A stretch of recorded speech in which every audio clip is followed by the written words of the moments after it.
welcome to episode 8 of Eerie Essex.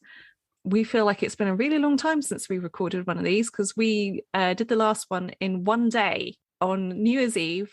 It was a all-day marathon of recording. Bethan edited the whole thing. I collected all the social media images and sort of sorted that out. And we were up until about 1 o'clock doing that. Oh, yeah. I was editing during the fireworks by Big Ben. So, Elsa, what are we talking about this week? So this week, we're talking about UFOs. So Bethan's got the first story this week, and she's promised me some surprises along the way with her stories, and I'm really looking forward to them. So off you go, Bethan. Okay. I've just been told I can't minimise you, Elsa, so I'm just going to have to put you in the background for a while. Never minimise me. Okay. I started looking at newspaper cuttings and from like the newspaper archive on UFOs and flying saucers throughout Essex. And I got a few that were good.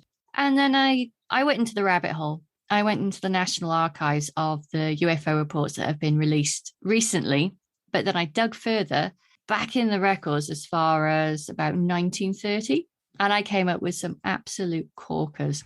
So yeah, whatever I told you else I was doing this week, I'm not now. That'll have to wait for another episode because these are just too good. The first place I looked at was Shoebury. So this is from I don't know if it's a Mr. or Mrs., but it just says R.H. Sadler. So I'll read the letter to you, Elsa, and then I'll tell you the reason given by the ministry for what occurred at this time, and then we can discuss it maybe. Okay, so dear sir, from July 31st to August the 1st this year, an object was seen in the sky by many people from Aldborough to Southend in the home counties. The slow rate of movement, small, regular, apparent size, and having for long periods suggests that the object might have been a balloon. Calculations based on reports so far received suggest the height of the object was above 85,000 feet, the diameter above 200 feet, and the speed, when it did move, around 10 miles an hour. The object was, as far as can be ascertained, approximately pyramidal in shape, with the apex down, and travelled from Aldborough south-southwest to Southend, taking, it appears, 12 hours over the journey, pending much of the time hovering, and then on the 1st was seen west of Southend in the home counties. We would be grateful if you could give us your opinion as to whether or not the object could have been a balloon or whether or not it was one of yours. If you desire more information, we are more than ready to send it to you. And that was yours faithfully, R.H. Sadler. I always wonder how somebody without any measuring equipment is able to give all these details. I mean, possibly they could be off, but I've read through quite a few of these reports this week, and they always give like, oh, it was 200 feet in diameter. And it's like, how do you know? Like, our measuring guide is 10 London buses. Yes, that's what the news uses. Well, that's what my PIP form used when I said, how far can you walk? And it was like, it's the length of 4 double-decker buses. I was like, well, I've never really thought about it. But now I can't stop thinking about it. Yeah, you need to find 4 double-decker buses parked up in a row and see if you can get to the end of them. So I was going to send you a picture, but I can't find it now. Okay, so I've sent you a picture of a weather balloon. Have you got it? Yes, I can see a weather balloon. Okay, so the reason given by the ministry in their reply to this letter was it was a cosmic ray research balloon, and it was part of the International Year of the Quiet Sun, where lots of these balloons were actually released around this time. And how this person actually describes the balloon, like a pyramid with the apex down. I can imagine if there was a bit of a downdraft or it was seen at a distance, it could look like an upside down pyramid. Yeah, I can see that. It really does. I mean, yeah, at distance. Definitely. And this is actually a picture of one of those cosmic ray research balloons, and I'll put it on Instagram for our viewers. So if you want to see what it looks like, head to our Twitter or our Instagram feed. And the top of it is metallic. So yeah, if it caught the light right at a distance, it would look like a disc or an upside down pyramid. Isn't that the excuse they use in Men in Black? Do you know what? I've got a list of the excuses they've made, and it ranges from weather balloon. Are you talking about the real, air quotes, real Men in Black or the movie? Because I'm talking about the movie. Oh, no, I'm not talking about the real Men in Black. I'm talking about our own ministry here in the UK. Okay. And they always use either aircraft collision lights, anti-collision, sorry. They're not trying to lure collisions. Weather balloons. That's what they want you to think. That's what they want you to think. Or Jupiter. Jupiter's a firm favourite. Jupiter basically photobombing Earth. Yeah, basically. Yeah, I just like that letter, and all of the responses by the ministry can be that. There are, I mean, this is probably the smallest response, but some of them are really funny, which I'll come to later, because I don't think they realize that in the future, freedom of information, these would be available, and they get quite catty. Yeah, so I thought it was interesting the fact that this person was, as you say, quite specific in what they saw, and obviously knew a lot about what they were talking about. I think they were an astronomer from one of the previous letters. Oh, maybe they did have measuring equipment then. Yeah, that's the first one. That's Shoebury. So I'll hand over to you for the next one. Right. So my one was suggested to me by somebody I know who is very into the UFO researching. And they said it was a very interesting case. They're not sure that it gets told regularly. And it was based just outside Langenhoe. Oh. Well, it's based outside Langenhoe, but it's quite close to a few other things. I'll show it. You'll see in a second. So on September 14th, 1965, something amazing occurred near Mersey Island. And no, it wasn't a Roman centurion asking for directions to the Peldon Rose, nor was it the Reverend Sabine Baring-Gould actually remembering one of his kids' names. Uh-huh. It was, in fact, something out of this world. Literally? We'll see. It was Sunday, about 1 a.m., and Paul Green was travelling to his home in West Mersey, having started from Colchester. It was a clear night, the moon was up and the stars twinkled overhead. Paul hadn't been drinking and was in a fit state travelling along the long, nearly empty road. He'd just overtaken a moped and was coming up to Pete Tie, a few yards south of Langenhoe. Pete Tie is an interesting name, isn't it? It's spelled P-E-T-E, as in like Pete, someone called Pete. Pete? Yeah. Yeah, I thought it was going to be like Pete, as in the, the fuel. P-E-A-T. Yes. What happened next was reported to Dr. Bernard E. Finch a few weeks later, so we're lucky enough to have the description in Paul's own words. As I approached the straight road south to Langenhoe Hall, I heard a high-pitched humming over to my left, brackets, the east. The noise became louder and I looked up for a sign of an approaching aircraft. I could see none, but I noticed a small pinpoint of blue light to the east over Brightlingsea, about 5 miles away. The light was winking and becoming rapidly larger, and then I realised it was coming in my direction over Langenhoe Marsh. The humming then became much louder and changed to a high-pitched buzz. It dawned on me that the light and the sound were connected. The engine of my bike then began to cough and sputter. It missed several times, then stopped dead. The lights went out. The blue flashing light was now about a mile away to the east, and I could make out some sort of outline as an enormous object spun into view. Looming up large and uncanny out of the sky, it resembled the upper half of a large spinning top and was about the size of a gasometer. I couldn't remember what one of those was, so I looked it up. Mm-hmm. So a gasometer is one of those very large structures that you see. I think I've seen some on the outskirts of London before, which they look like a big round scaffolding. And I've never known what they were before, but they're apparently gas storage. And I know the ones you mean. As you go out of London towards the west, there's loads of them. Absolutely enormous. Mm-hmm. There appeared to be a dome on top, inside of which was flashing a strange blue light. The object slowly descended, tilting as it did so, and I was able to catch a glimpse of its underbelly. It was rimmed by numerous round objects. The whole... Yeah, go on. Get it out. Get it out now. You're going to like the next sentence. The whole thing resembling a bull race. Okay. Yeah. So a bull race, for those of you who aren't particularly dirty-minded, it's like a small circular track which has ball bearings inside of it. So that's what he's saying. It looked like an enormous version of that.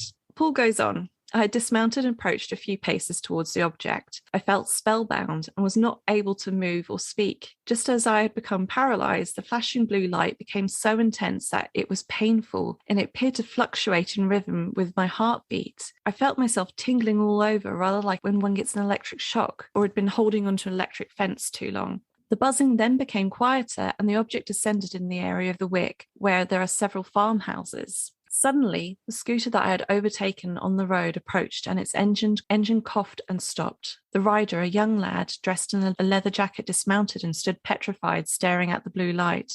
Neither of us spoke, nor did he look in my direction. My head began to throb, and I felt as if there was a tightening band around it. With great effort, I was able to move.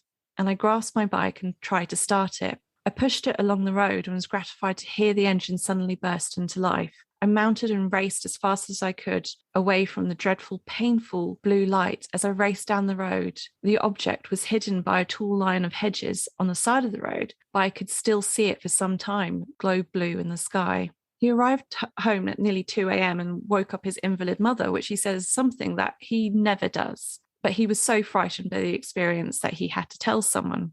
And then the following day, he notices that his hair and clothes were crackling in an unusual manner, which appeared to be charged with electricity. So a few days later, he was discussing the experience with a friend who lives in Shrub End in Colchester, which is, he says, it's 5 miles. I'm guessing this means northwest of the Wick. So his friend told him about the same time that Paul had seen this. His dog had been barking and he had opened the door to put it out. And his friend had seen a large blue light pass by rapidly in the sky directly overhead, heading towards Langenhoe. Wow. Yeah. That is a good story. Few things I forgot to mention in this story, which will probably give you an idea of why he describes things the way he does, is that Paul was an engineer. Mm-hmm. So not only would he be very well acquainted with electricity and how that felt to get electrocuted by the sounds of it, but it gives a reason for why he described things like a gasometer or a bull race. Yeah. So that is his own personal perspective on it. Some of the reasons I mean, again, not a scientist, but some of the reasons I came up with of what he saw. Can I guess one? Yeah, go and guess it. Ball lightning? Yeah, that was top of my list, ball lightning. Mm-hmm. And I looked up some videos of it. And to be fair, I mean, it's not exactly as he described it, but it's very very close. The other thing could have been a transformer explosion. Oh. Which can create effects like ball lightning. It almost had like an EMP effect, like with it's strange that both vehicles stopped at the same spot. Yeah. The engines gave out. Yeah, and that's my second story has something very similar to that as well. Okay. Actually, a lot of UFO stories have that, don't they? Yes, yeah. Like across the world. Like you always hear like I mean, haunted roads have some of that as well, don't they? Yeah, it's that sort of phenomena. It seems to come hand in hand with machinery machinery stopping. We've covered that several times in previous episodes. So the other thing I went for, which is in your first story, is I went for some sort of damaged balloon, i.e. hot air balloon or weather balloon. And then I put in my notes, I'm reaching here. Yeah. I mean, I know the government and ministries love to jump to weather balloons. I mean, they are impressive things. They're huge. I didn't realize how big weather balloons were. When they said a weather balloon, I just imagined this little helium balloon from up there. Mean, that picture that you showed me earlier, that thing was it was right next to a truck. And it dwarfed the truck. It was like the size of it's like a small hot air balloon. Well, yeah, a small hot air balloon. I was thinking in terms of like how big it would. It's like a suburban like detached house next to a car. Yeah, pretty much. I mean, not that I'm discounting any of these. I mean, as I'll tell you later, I have my own UFO experience, and it's one of those things that you can describe it, and yes, it does sound like several explanations. When you actually see it yourself and you're there, I'm just going to quote the Uncanny theme tune here from the podcast Uncanny. I know what I saw, but it's that it's very hard to describe something, the feeling you get and the dimensions. I mean, I'm awful with dimensions and distances, so when I tell you my story later, I'm going to be like so vague. I mean, I have a semi kind of weird, maybe, I mean, UFO in the sense that it was an unidentified flying object, but I live very close to a military base, so you know, I just assumed it was one of theirs. But I have a story that's, you know, I can describe it to you, but it is strange. Well, do you know what? I do think sometimes it might, even if it isn't, you know, visitors from outer space, a good way for the military to find out if their aircraft really is, you know, evading detection is to just fly it and see how many UFO reports there are. It's like, oh, we had none that night. Oh, whatever we did that in that test was really good. Or we had several people see it. Oh, well, back to the drawing board. Maybe I should do it now, actually. My tiny story. It's so short. So me and my neighbour were standing outside our building late one night, and we suddenly noticed that there was a green light about maybe 10 foot above the street lights. Oh. And it was just hovering there. And we're used to helicopters, but this was at no sound. We were out very late at night. The street was very, very dead. Absolutely no sound. See, and as soon as you say that, I know that everybody's going to jump to drone, but they make a racket. They do make a racket. We've got several people around here who have drones, and they have.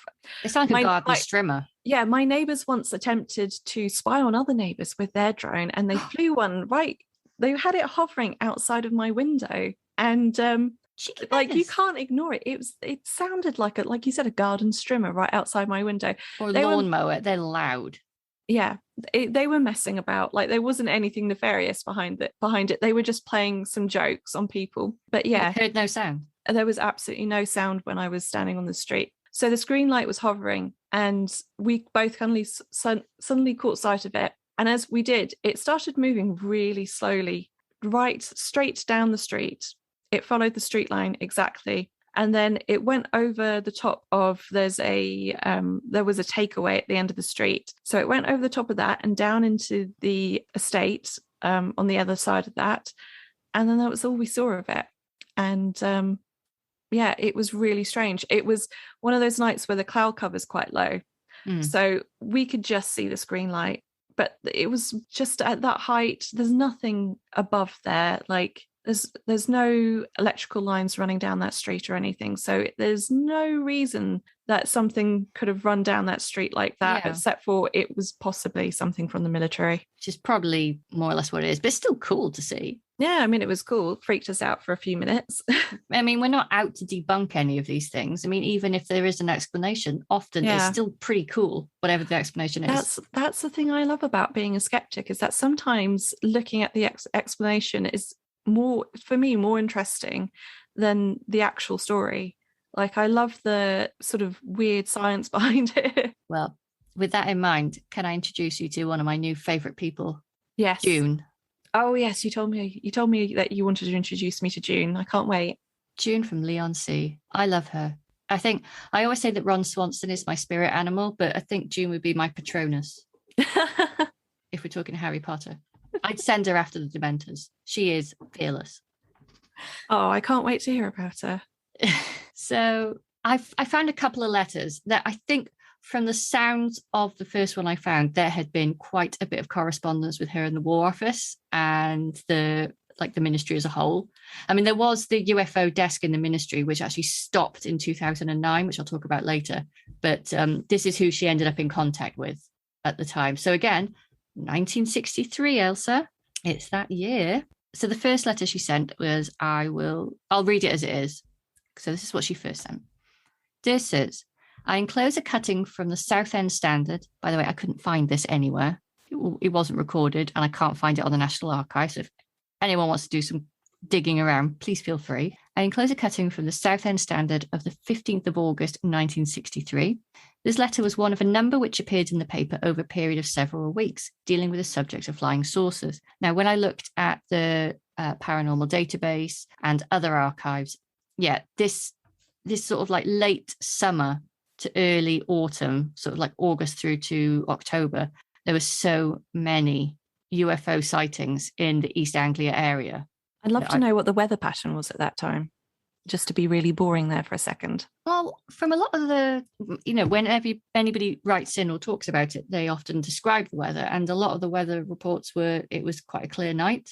There was nothing really out the ordinary. So I think it expresses very well the disquiet and frustration that many thinking people feel over the mysterious suppressive silence maintained by the government on this very important subject. According to my observations, it appears to be government policy to spare no pains to discredit any and every sighting reported to them, even though they, the government, are unable to produce proof that flying saucers do not exist or any convincing argument against the widely held theory that they are visiting the Earth from other planets. This apparent frantic desire to disprove at all costs all accounts of UFO phenomena would seem to me to indicate that the government know more about the subject than they choose to admit. I do not understand what their motive is in concealing the truth from the populations. And then she goes on to talk about, and I did actually look into this, so I'll read what's here and I'll tell you what I found out. So I understand that a month or two ago, Mr. Harold Watkinson, who was the former Minister of Defence, was asked a question about flying saucers at a political meeting. It was reported that he answered he might have agreed in writing when he resigned as Defence Minister not to talk about flying saucers and had given the pledge of secrecy on the subject. He would obviously have said so straight out and not given this extremely suggestive reply to this question. I looked into, because you can look online for all his speeches he gave, and I looked up the speech he gave, which he refers to, and what he actually said was, before I left the ministry, I had to sign a large number of papers promising never to reveal certain facts I had learned as Minister of Defence. The subject of flying saucers may have been included. To which point I put in my notes, fair point, June. I mean, he could have just said that as like, I don't remember. It might have been included. Maybe I shouldn't say anything. Yeah. You could take it a number of ways. Yeah. I mean, it could be that he genuinely didn't remember, or that he was a bit like, do I say, do I not say? Maybe he was caught out. So then June goes on to say what her beliefs are, that there are other intelligences in the solar system who are probably looking at our planet going, yikes. I mean, I think that sums up her belief. Because at the time there was the nuclear experimentations going on, a lot of people were very worried about the future of humanity. And this comes out a lot in these reports. I think that if there is anything out there, they're probably still looking at our planet going, yikes. Oh, God, yeah. I think they've given up on us long ago. Now they're just looking at it as a school project, as in what could go wrong.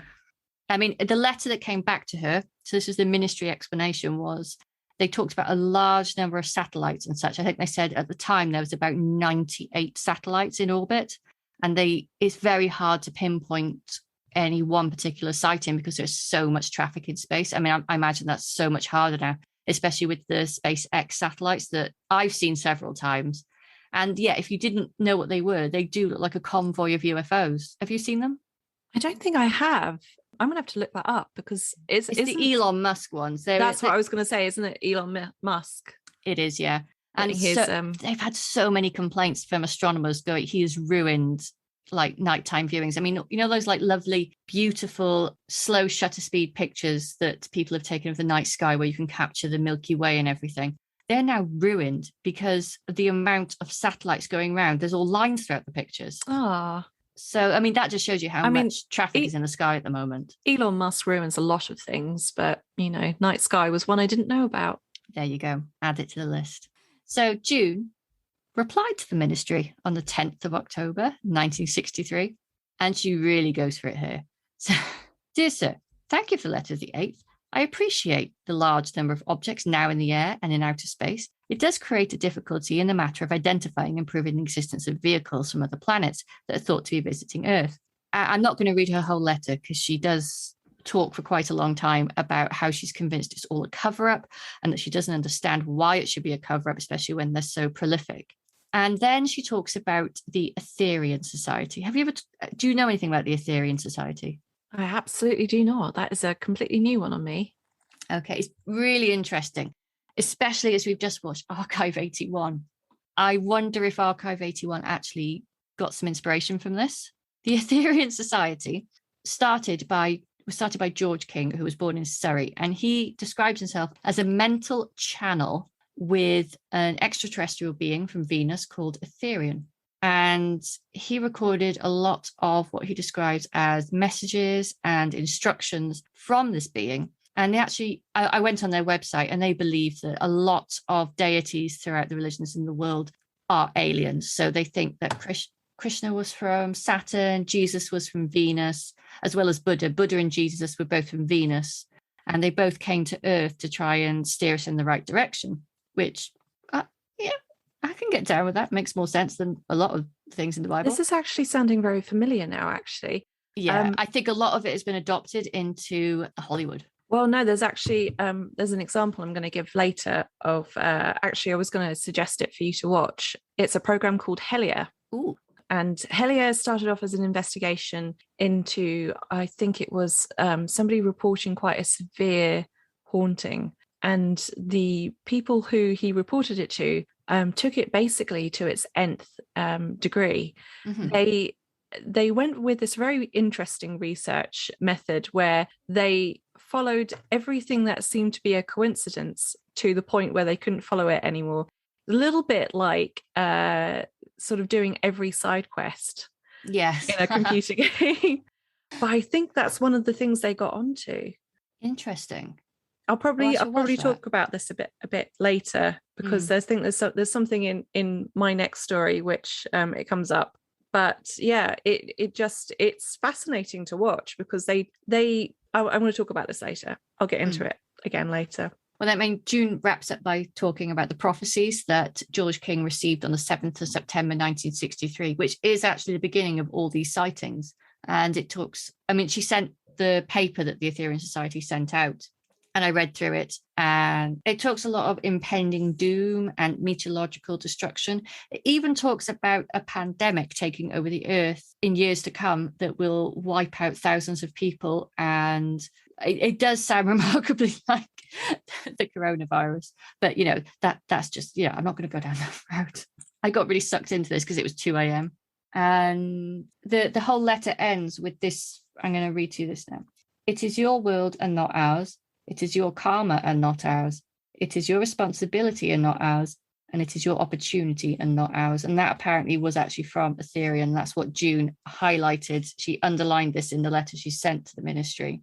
Oh, sorry, George King was born in Shropshire, not Surrey, in 1919. And I just, bless her, she did a very long letter. And fair play, the ministry got back to her the next day. So she sent this letter on the 10th of October. On the 11th of October, they sent a letter out saying, "Thank you for your letter. Contents have been noted." And that's how it ended. But I mean, June did talk a lot about sightings around Leigh-on-Sea, around Southend. So yeah, and the Ethereum Society, no matter what you think, their mission statement is to try and steer the world in a better direction. So they make more sense than our current government. So I mean, yeah, a lot of things make more sense than our current government. Chocolate teapots make more sense than our current government. Sorry, getting a bit political. Politics. So that really nicely. Have you finished your second one there? Or is that? I have, yeah. Okay. That actually really nicely leads into my second story, which is the incident at Averley. I've purposely not looked into this because I vaguely know of it. And I know it's a good one. So take it away. It is a good one. Before Netflix, Amazon Prime, or even Live Record, if you wanted to see a TV programme on telly, you better have your butt glued right in front of the screen when the Radio Times told you it was on. Which is exactly why John and Susan Day, with their kids Karen, Stuart and Kevin, were travelling home in a rush one night, having just visited with family. Just a note on the names here, they're pseudonyms, apparently. They were given to the family by the researchers and that they eventually contacted. Sometimes, for some reason, Sue gets called Elaine, depending on the website you're looking at. It's really strange, but that therefore makes it really hard to actually look up anything about this family and what they went on to do. The drive that they were taking should have been half an hour. They left in plenty of time, but they were never going to see that programme. Or maybe they did look it up on YouTube years later, who knows? The day they left their relatives, it was 9:50 p.m. on October 27th, 1974. On the drive home, Karen and Stuart were asleep in the back of the car, but 7-year-old Kevin was awake. He was in fact the first one in the family to notice something out of the ordinary. When he saw the blue oval light travelling alongside the car as they approached Averley, the light passed in front of the car and vanished. It was 10 o'clock now. The family were getting concerned as things were starting to go rather strange. All noise inside the car seemed to have stopped, and the car radio had begun to smoke, causing John to try and rip it out. A block of green mist then enveloped the car, but they soon drove out of this peculiar fog bank and things returned to normal. When they reached home, John stayed in the car to try and put the radio back together, and Elaine took the children indoors and put them in bed. She was shocked to find it was now 1 a.m. The family were very tired the next day, but decided not to put any further significance on the strange homeward journey. Shortly after the UFO fog encounter, John and Susan began to often notice 3 certain cars following them around. One was a small red sports-looking car. Another was a Jaguar, and the last one was a large white car, brackets, they've put Ford Executive. All of them had darkened windows, which I'm guessing was pretty strange for 1974. Yeah, especially those type of cars. Over the next few months, though, their lives took an unexpected turn. John had a nervous breakdown just before Christmas, which forced him to give up his job. Kevin, who had previously had trouble with reading in school, suddenly improved. The whole family, except for Stuart, turned vegetarian. And curiously, they said they were now put off by the smell of meat. And John, who had previously been a heavy smoker, now abstained from cigarettes completely. There were also unnerving incidents around the family home. At 7 p.m. on December 13th, 1977, John and Sue were watching television when a large portable radio sitting on top of the TV set rose into the air about 3 inches, then dropped back down. Later, the same evening, the entire family was gathered in front of the television when the handle on the door leading to the hall outside suddenly turned slowly as if somebody was opening it. It then shot back to its original position. Twice, the back door of the house, which was normally kept locked, forcefully flew open. The second time this happened, the smell of lavender filled the room. And other anomalous humming noises, clicking sounds, and even Morse code type sounds were occasionally heard inside and outside of their home. I do find this crossover between poltergeist phenomenon and alien abduction interesting. There is a thought amongst people who believe in the supernatural and ghosts and cryptids, alien abductions and so forth, that everything is actually all one and the same thing. And usually they attribute this to parallel universes. I was talking to Joe Hickey Hall from the Modern Fairy Sightings podcast, and there's quite a correlation between fairy sightings and UFO sightings and owl encounters. Owls, always damn owls. Always damn owls. So this relates back to Helia, which I was talking about earlier. I loved this program so much. It was so weird, but I just loved how they just tailed everything to the nth degree. By the middle of 1977, the family decided it was time to get some closure on the strange events of that October night. They contacted UFO investigators Andy Collins and Barry King. John and Susan told them about the experience and vivid dreams that they had had since that night, often concerning strange creatures in hospital operating theatres. In October 1977, Andrew was visiting John and Susan and ended up staying the night, as it was very late and a thick fog had set in. He slept on the sofa, but during the night he was awakened when the sound of pots and pans being banged together in the kitchen started. It really shook Andrew up. The commotion only lasted for a few seconds. But instead of going into the kitchen to investigate, he remained under the sheets, which seems like a really sensible option. Andrew wrote, "Suddenly I felt a very strange sensation in my feet. It gradually moved up my whole body and over my head. It was a very stimulating and soothing feeling that soon passed away. Then the sensation was felt again in my feet, and it moved all the way up through his body and to his head again. Once more it faded. And he said this feeling left him with a real sense of ease and peacefulness." Yeah, I've come across that a couple of times, a euphoria afterwards. I wonder if that could be described as an adrenaline rush, though. Yeah. Or, like when you hear like a piece of music that really like moves you and you feel all your little hairs. Goosebumps. Yeah, goosebumps is endorphins like rushing through your system. So, I mean, it does sometimes feel like a rush. So I'm not that I'm discounting it. I mean, we don't know what caused it. I mean, if you woke up in the middle of the night and you heard pots and pans banging, you'd probably go, your heart would go a million miles an hour, wouldn't it? Because that is not right. No. Unless you have a cat who likes to get into things and throw things off of counters. Okay, I sleep through everything now. So the couple eventually agreed to undergo hypnosis. Whilst under, they revealed an almost textbook alien abduction scenario. Their car had been pulled upwards by a beam of light, and once aboard the strange craft, they were medically examined by 4-foot-high creatures who resembled, in their words, birds. But there were also other taller entities wearing one-piece suits and balaclava-like helmets, which seemed to be in charge of the ship. They actually drew some great pictures, which I found, and I'll share them on our social media. But the small ones actually, they really remind me of Ewoks. I was thinking Skeksis. Skeksis. What are Skeksis? Oh, from Dark Crystal, the bird-like things. Oh, I haven't watched Dark Crystal. Oh, we'll put it on your list. It's good. I find like that style of puppetry, unless it's, David Bowie in the Labyrinth, very disturbing. Yeah, it is. Actually, to be fair, Dark Crystal is pretty creepy. Even the bits that aren't meant to be creepy, it's just like, oh. Yeah. Here's where we start crossing into territory I'm not entirely comfortable with. I think a lot of conspiracies around alien abduction aren't particularly harmful on their own. However, they act like stepping stones onto the next wilder conspiracies. There's actually a great series on this by Abby Richards, who's known as Topology on TikTok. Really suggest watching it. It really opened my eyes on some things. What John and Susan go on to describe, though, is getting into this area. The aliens apparently showed them that Earth would be hit by an environmental disaster, and they were able to show them holographic images of this disaster.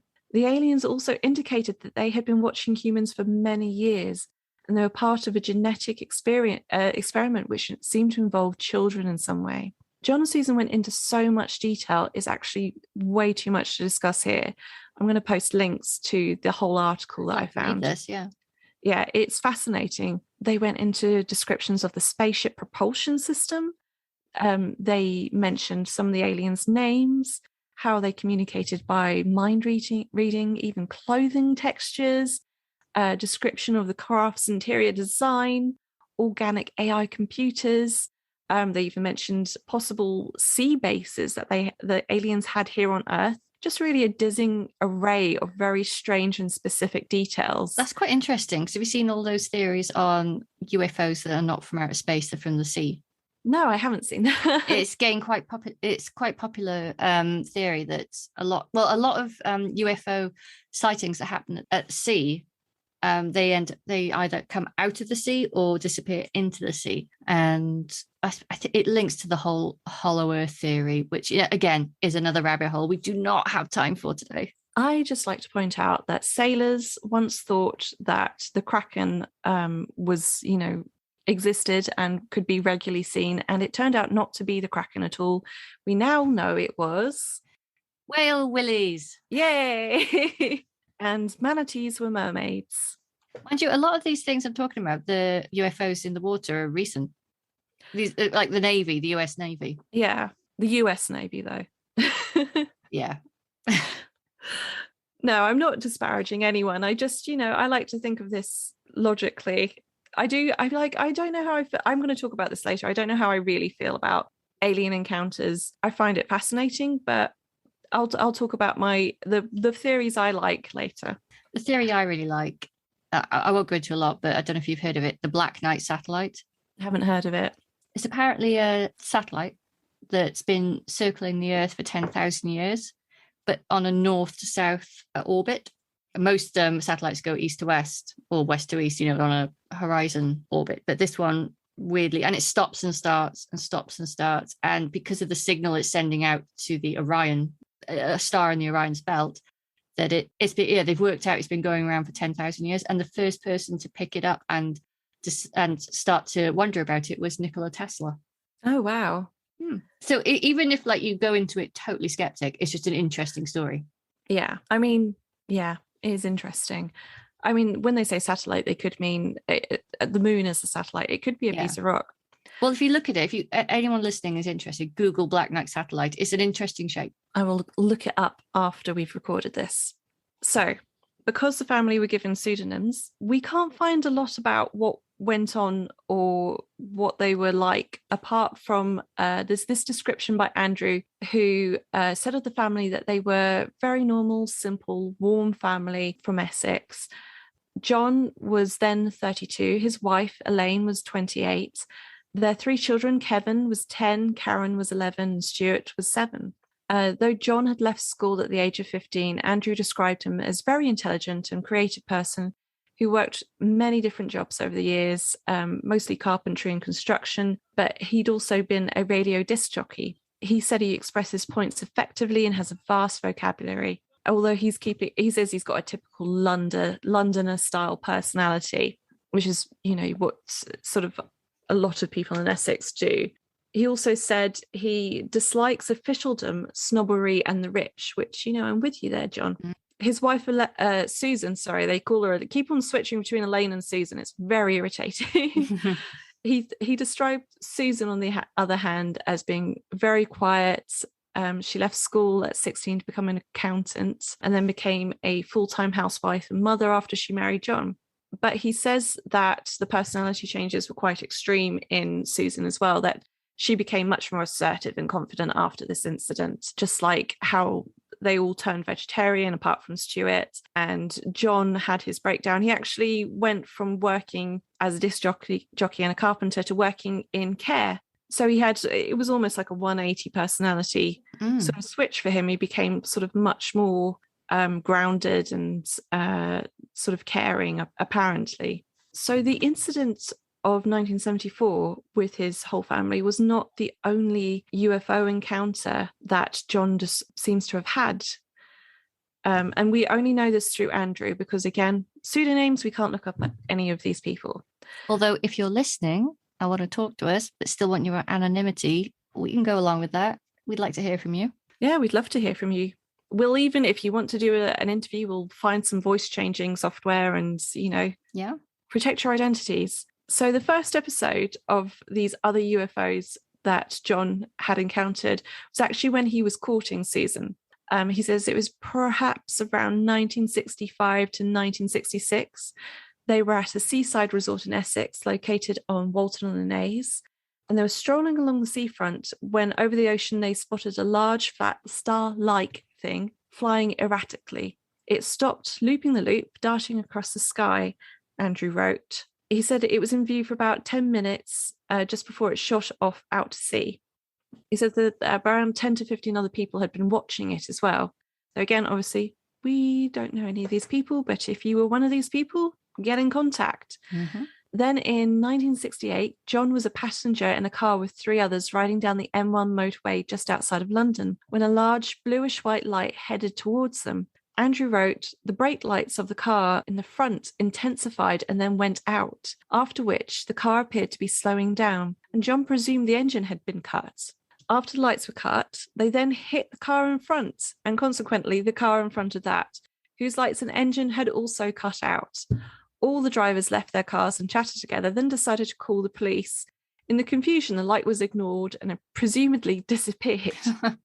I mean, I do wonder a bit there that if they maybe were like, well, we've got to tell the insurance company something. That's so British.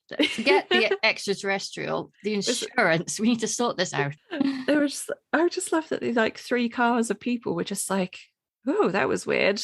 So anyway, I'm with Aviva. And then sometime just before the 1974 incident, John was driving along Averley Road again around 8:30 a.m. when he happened to glance up through his windshield and notice an airliner in the sky above. However, John was quite amazed to notice that behind the airliner was a large cylindrical-looking object, seemingly twice the size of the plane, and appearing to keep pace with it. And suddenly, the mysterious object shot away and was lost from sight. Very interesting. I mean, the fact that it was next to an aircraft, so you could, compare them. It's interesting, but also I do wonder if it was, time of day, the light, whatever. Maybe it was the shadow being cast by the aircraft. Yeah, like a contrail or chemtrail, if you want to go into that area. No, I was just thinking it's like the shadow from the light being cast onto a cloud or something. Yeah. And we keep on going. Oh my God. So this one involves the whole family again. So it was October 1977. They're travelling home in Averley to Walton on the Naze along the A12 between Gallows Corner and Brentwood when they noticed a large bluish star-like light. That's really difficult to say. Star-like light. Star-like light. Yeah. Moving through the sky in a similar direction to their car. This light kept in view on the left-hand side of the car until they almost reached Colchester, some 40 to 50 miles from where they had first seen it. Andrew wrote in his report, during the time, the object changed speed and height, and at one point was just above the treetop level, at which point they could make out that it was an oval shape. And also at this point, the car radio crackled and eventually the station was lost. The car lights and engine also acted oddly at this point. Eventually, the light climbed high into the sky and was seen to disappear in front of them at incredible speed. So I've got a couple of notes here that Andrew Collins, who was the investigator, said he did the same route that they were travelling the day they got apparently abducted, and he timed the route as 22 minutes. So at 9:50, they were on this route, but then they ended up at home at 1 a.m. 3 hours. Yes. So that is the Averley incident. And it's quite extraordinary and quite mad. Well, what's interesting was, I know the first one, I was quite quick to say ball lightning. But yeah. How much of a coincidence would it be to see it twice in your lifetime? I mean, it's one of the rarest meteorological phenomenons around. And I mean, if I'd heard the second bit where they were traveling along the A12, which by the way has got so many UFO encounters on the database, the aliens or whatever love the A12. To see the same thing again I can't believe it's ball lightning twice. Well, do you know, if they'd used their real names, I might have possibly said that it was a little bit I'm really sorry to say this, it sounds like a little bit of attention-seeking behavior. I don't know whether I can really, I don't know whether I really feel like that is the case here. Just because they don't use their real names, there's nothing coming their way that, you know, no one's sort of hunting them down for interviews apart from those cars decades later. It's probably the 3 cars that freaked them out. Yeah, I mean, it's all very strange being and laughed interesting. At. Yeah, exactly. Yeah. Again, I can't sort of 100% confirm my feelings about UFOs, but maybe after this next story, I'll go into a few theories that are meant to sort of question the UFO sightings. Cool. Did you want to go? Yeah. This one again. Guess what year, Elsa? 1963. Oh yeah. We're in East Mersey on Cooper's Beach. And this is a sighting that was sent in by T.W. Wade. And the sighting is described as followed. A bright light, spherical object in shape, traveling east to west, followed an erratic course, stopping and starting with the lights fluctuating. It was visible from directly overhead to an angle of 45 degrees to the horizon and was seen for around 20 minutes. Now, the ministry sent a letter back to T.W. Wade saying that they thought that it was an aircraft anti-collision light. And they actually put in a scribble next to his report an overestimation of time. So they thought he overestimated what he'd seen. Now, T.W. Wade did come back with this letter, and I'll read it to you as it is, because it's great. Dear Mr. White, so this letter eventually made it into the hands of Mr. White. I thank you for your letter of the 26th instant and note your observations. I am convinced, however, that whatever the object was, it was definitely not an aircraft.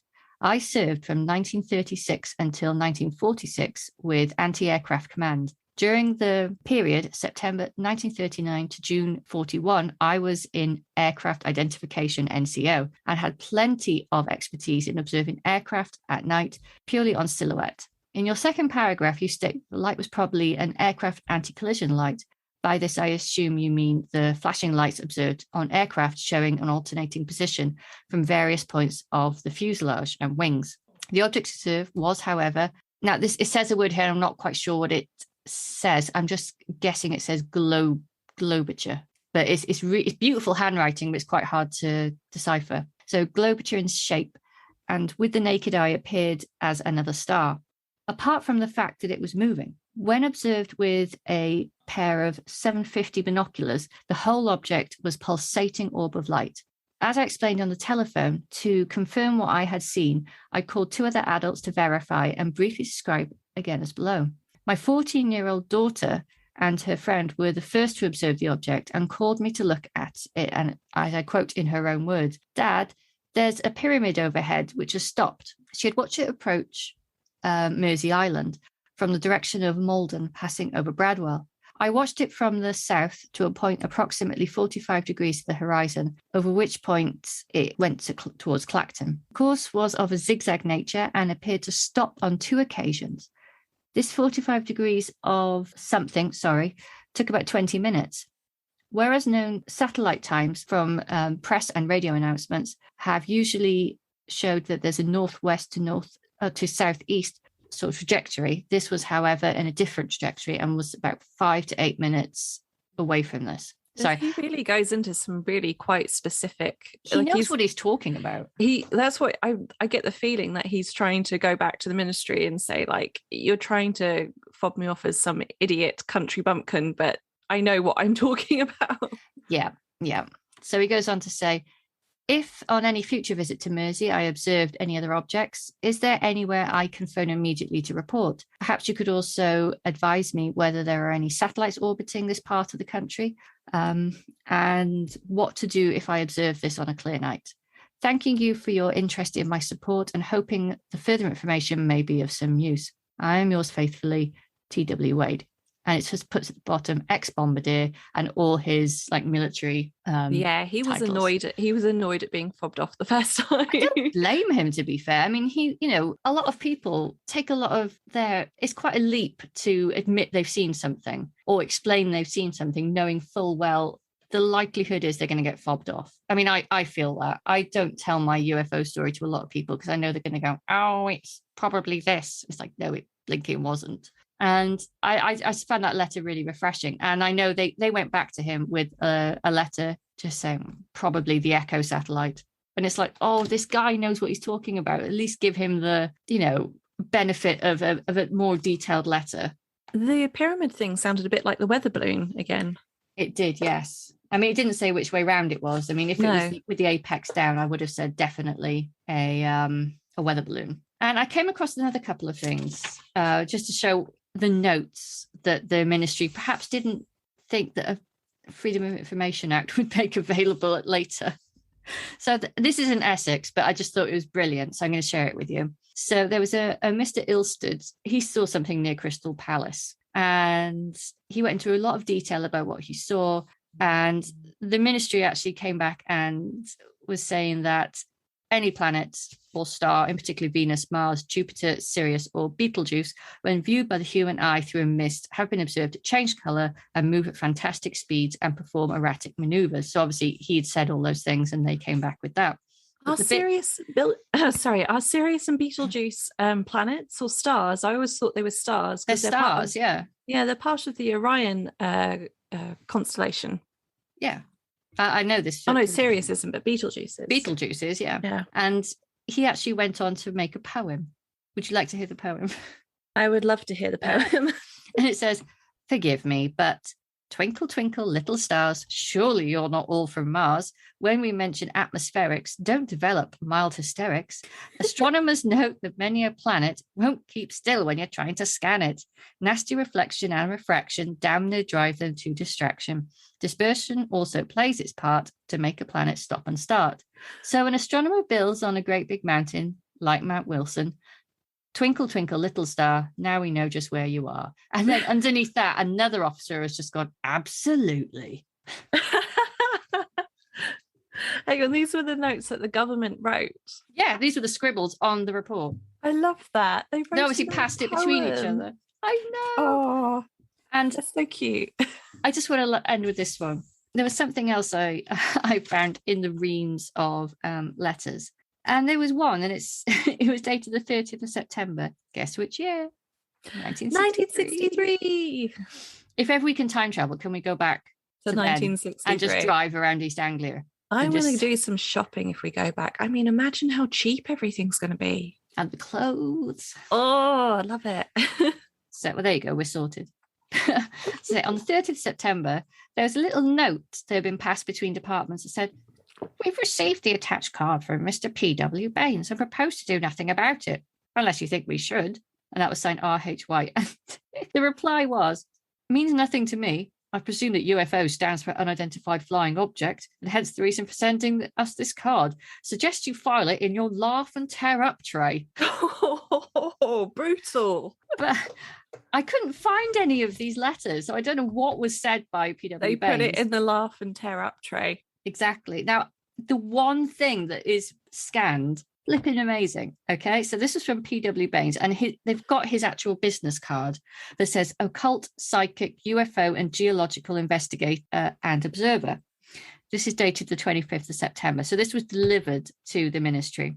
Maybe MI8 would be interested in my services if you would send them these cards. For their information, I shall be at the Café Royal on Regent Street on Thursday the 18th in black tie wearing a red carnation. Black tie. Did he go? There you go. If we get a time machine, can we go to the Café Royal on Regent Street? I want to see if he went.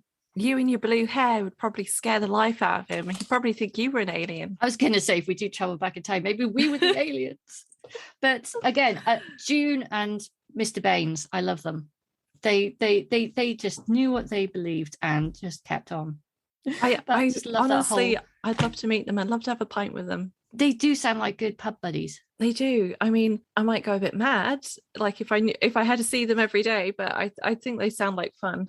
So I'm going to talk about some interesting theories about why UFOs don't visit the Earth and why all of this is maybe not what it seems. So the first one is the Fermi paradox. So the reasoning goes that there are billions of stars in the Milky Way similar to the sun, with a high probability that some of these stars have Earth-like planets in a circumstellar habitable zone. Sorry, that's well hard done. to say. That was a mouthful. Many of these stars, and hence their planets, are much older than our sun. If the Earth is typical, some may have developed intelligent life long ago. Some of these civilizations may have developed interstellar travel, a step humans are now investigating.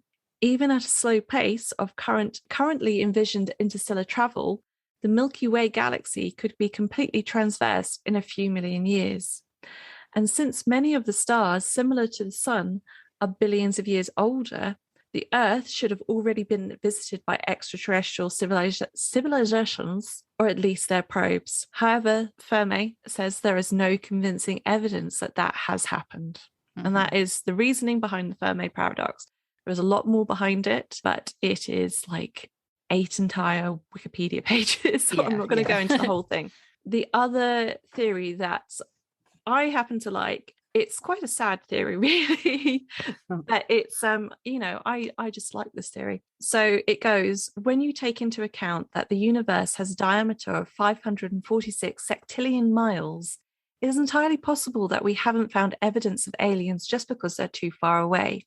So if a species had the technology and the impetus to travel, what good reason would they have to come here?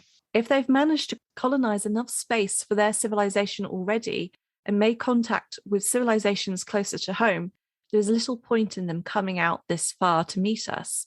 To them, we could be a backwater compared to other parts of the universe. Here's where universal growth hurts us even more in our search for aliens. If they have already lost their motivation to find us or have finished colonization for their needs, it is up to us to make the discovery. However, we are likely hundreds of years away from being able to send people outside of our galaxy, let alone colonization. The universe was calculated to be expanding, assuming it's constant at 45 miles per second per 3.3 million light years. This means every 3.3 million light years you are from Earth, you are moving at 45 miles per second away.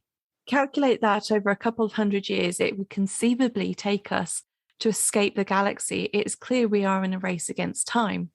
Why would other civilizations colonize galaxies extremely far away when it's going to keep on getting further? Yes, so that was the two theories that I sort of have heard of before and I liked. I do find the expanding universe one quite sad though, because it basically means that that we're racing against time to actually have definable proof of anything being out there if there is nothing in our galaxy according to the Fermi paradox. So it feels very strange to say we could be completely, Earth could be a complete and utter misnomer on the life scale. We could be utterly alone, and that feels very scary to say. Yeah, I actually saw it sounds daft, but a meme that summed it up, and it said it's like trying to find alien life is like taking a teaspoon of water from the sea and going, look, there's no sharks in it, there's no such thing as sharks.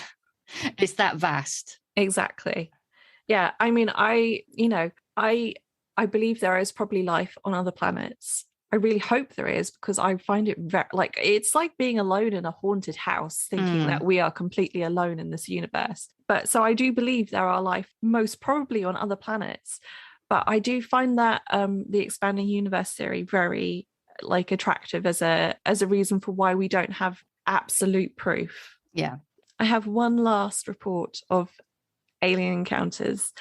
And this was from a website that was sent to me, again, by my friend who didn't wish to be named on the podcast. She actually had her own story, which was fascinating, but I'm not going to tell it. Maybe when she hears this, she'll get the feeling that she wants to do it, but please tell us. Maybe not. So in Colchester, Essex, around 2004, there was apparently a sighting of something very strange. It was daytime. It was 12:16, so it was around noon. And this encounter took over 2 hours. And the object size was about 200 foot. For some reason, they put a distance of 1 meter, and the object was round and luminous green. And what they said was, flying dish shooting at me. And in their full description, they put them lasers was real art. I know, I saw that one. I love it. I love it so much. It's so Essex. Have you heard the really angry one? Hang on, there's a really angry one on the database. Oh my god. Let me try and find it because it just cracked me up. I just loved that one because it's obviously some kid in their lunch break at school found the website and was just like, I'm going to put in a real funny one here. 10 lasers as well. They even spelt was WOZ. Oh no. Oh, that's just, I love it. I love it. It reminds me of this time I found this brilliant graffiti outside of the Bristol Science Museum. Just, oh my God, it still cracks me up today. It just said, Shakespeare was here. I love it. It was just, outside of the Science Museum, nothing to do with literature or Shakespeare. And was Shakespeare there at one point? Absolutely, probably not. But it was just, he was here, right? Just imagine that in a Somerset accent. It's brilliant. That's brilliant. Bear with me a second. I just got to read this out to you because I've written it down as it was said. This was the 29th of January, 2009, and was seen in Colchester, Essex. And I'll read it as it said. We keep getting flown over by aliens galore, dropping germs, and we keep getting colds. Please send the RAF to USAF to stop them. I just love how angry it is. It's like, for God's sake. I mean, we get a lot of helicopters. I've never seen them drop germs, but... No, we get so many helicopters over here. The house rattles, like the Chinooks and the... Yeah, we get them. They're so bad. Like, the whole house vibrates. Yeah. Well, would you like to see my surprise now? Yes, please. Okay, so listeners, if you follow the link in the description of this podcast, or if you go to our Twitter or our Instagram, I'll post this video. It is high production valued description of what I saw, and I'm watching it now.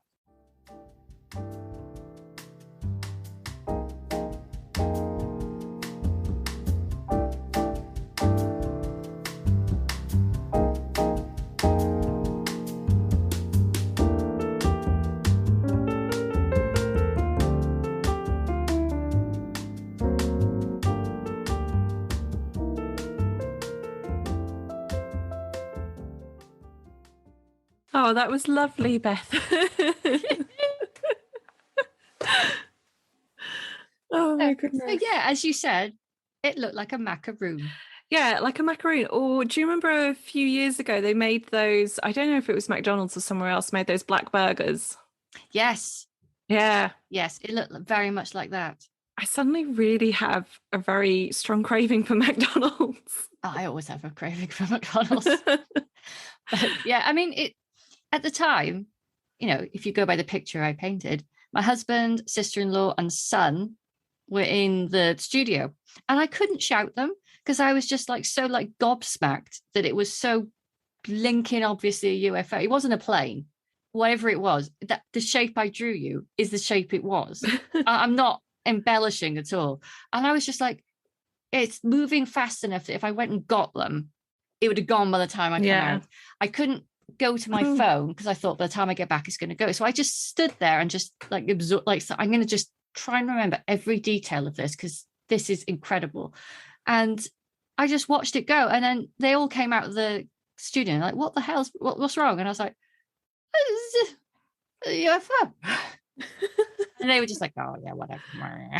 But that's what I saw. That is what I saw, Elsa. I kid you not.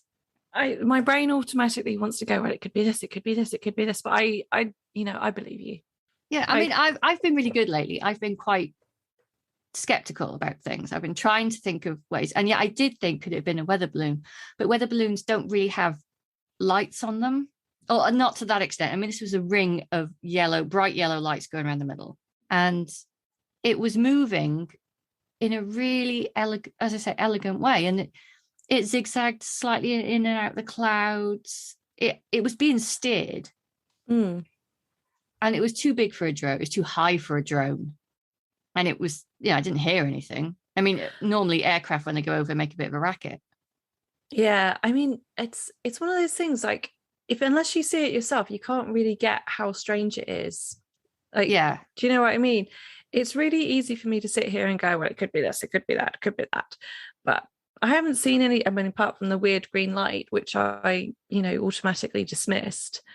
I've never really seen anything for myself. So maybe one day I'll see something and I'll change my opinion. Well, I mean, that's the first one I've had in Essex, as I said in the video. I have had 2 others. Do you want to hear them? Or shall I save them for another UFO episode? I think we should save them for another UFO episode, just because we have been, I don't know, how long have we been going already? We've been yabbering away for quite a while now. Yeah, it's a long episode already, and we need to get through a few administrative things at the end. We do. So yeah, listeners are, I'll share them with you another time. So we are going to be starting a Patreon. We'll announce when it's live, and we'd appreciate whatever you can help us with. We do have some costs that come up with the podcast. We do it for the love of it, but also it does cost us a bit, and we'd love to expand and do more with it, but we don't. We're going to need some help, basically. Yeah, I mean, it's not just we're volunteering, we're out of pocket. And as I said, we love doing it, but if we want to do more and put more time to it, do it properly so it's an actual oral history project. I mean, part of the reason why we want to do it more professionally is that we're now associated with the Folklore Network and the British Library. They want to archive our recordings, so we want to do it properly for the sake of posterity. And we want to be able to offer things to you guys that will cost us a bit of money to make. I mean, it's not a huge amount of money, but maybe some, but we want to offer them to as many people as we can. We've got projects that we've had in the works for years that we'd love to get rolling, related to Eerie Essex. So it seems like this is a good conjuncture to release the Patreon and ask for a little bit of help here. Whoever is our first Patreon supporter, I'll send you my puppet show. That's a promise. Whoever supports us first will get the actual puppet show. The actual posted, yeah. That would be a fantastic piece of history. Yeah. I mean, it's just high class stuff.